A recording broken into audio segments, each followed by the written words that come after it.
because we were taxing jobs out of the city of New York. I lowered taxes. I lowered taxes in New York City. No mayor before me had ever lowered taxes in a systematic way like I did. It was a real battle to get New York City to lower taxes. I lowered taxes 23 times by over $9 billion. I reduced the income tax in New York City by 24%. I was collecting 40% more from the lower tax than the higher tax.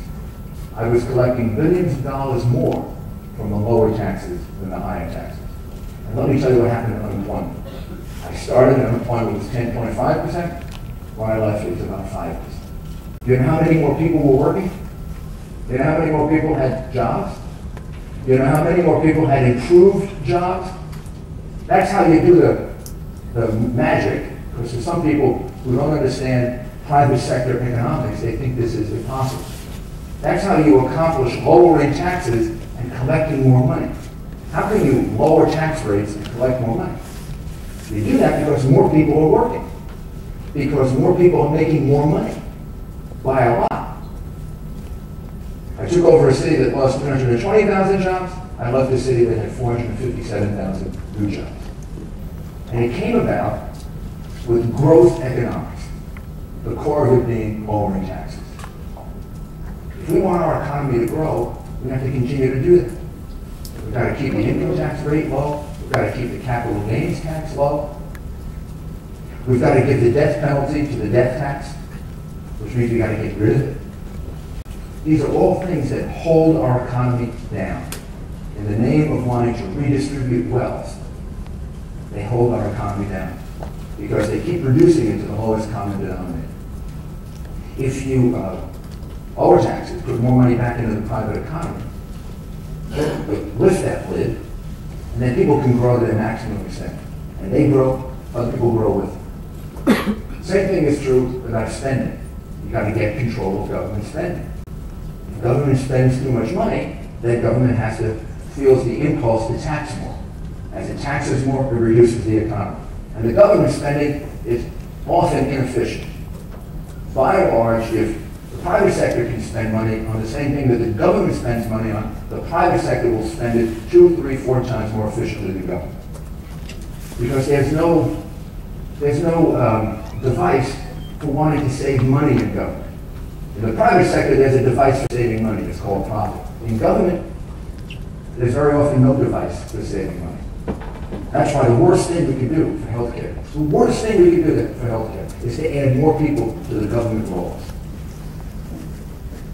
More people covered by government, the more expensive healthcare will be.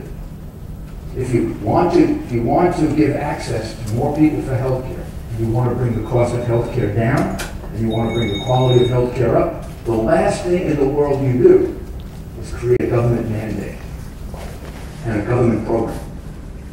Here's what happens with government mandates and government programs. It becomes the minute the government mandates something, it becomes more expensive. The minute people who supply things know you have to have it, the price goes up and the quality goes down.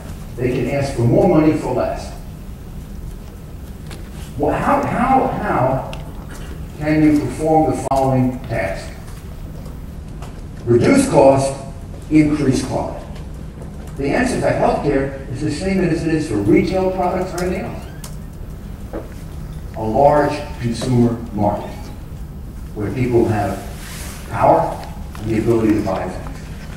So the best way to straighten out healthcare in this country is to totally change our taxes and make it very, very enticing, very desirable for people to buy their own health insurance. And the more people we can encourage to buy their own health insurance, by every single additional person that we encourage to buy the price of health insurance will start to come down. We give people a $15,000 tax exemption. If we allow them to have health savings accounts, we can take the number of people who have their own health insurance from 17 million to 50 million. And that progression will do miracles for healthcare. All of a sudden, you'll see cost of health insurance go down by 10%, 20%, 50%. You'll eventually see it get cut in half. And you'll see the quality increase. Isn't that what happens with retail products? I'll tell you a little story about that. Do you know the iPhone? Do you have an iPhone? You got an iPhone? There you go. He's got an iPhone. Can I show you an iPhone? Not that I know how to. I'm not going to talk on the cell phone. I'm just going to show it to you. There's an iPhone. Okay. This came out about 4 months ago, 5 months? Back like in June or something, in May or June. I was at a friend's house, and he has two youngsters, probably about college age, but somewhere between like 19 and 21. One of them had bought the iPhone, and the other didn't. And the one who bought the iPhone was trying to, it got a little complicated at first, the program, I guess. Not that bad. For me, it's like calculus, you know.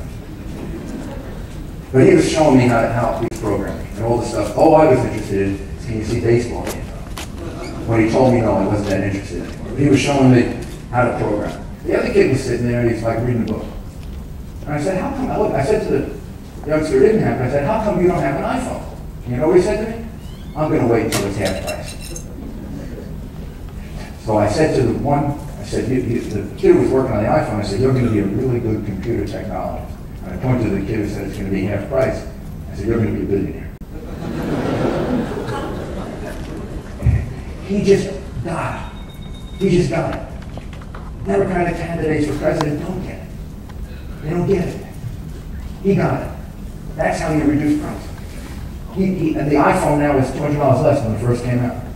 Thought it went from $599 to $399. $499 to $399. Well, he's not going to buy it until it gets down to like $200. But it will. It'll get down to $200. And probably when it gets down there, it'll have even more features.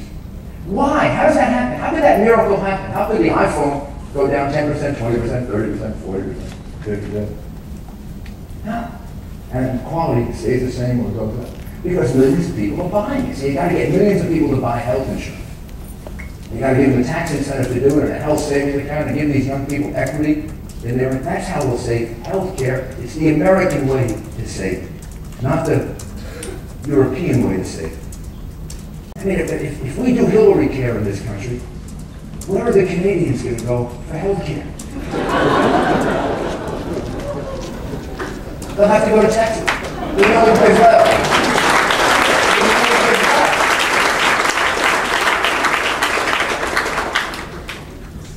Finally, we also have to make sure that we keep regulations sensitive.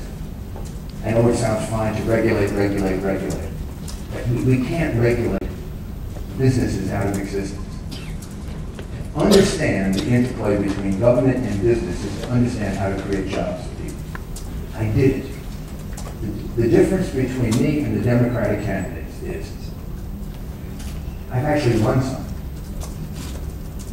But they never run anything. Did you ever think about that?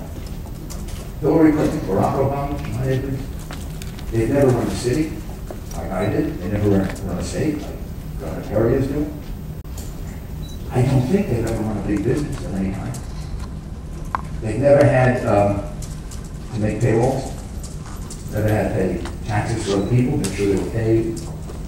They never had to do budgets.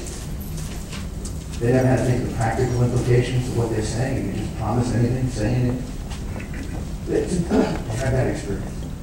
It's important to have that experience because you learn you can't promise all things to all people. You can't one day promise them baby bonds for $22 billion, which Hillary promised about a week ago.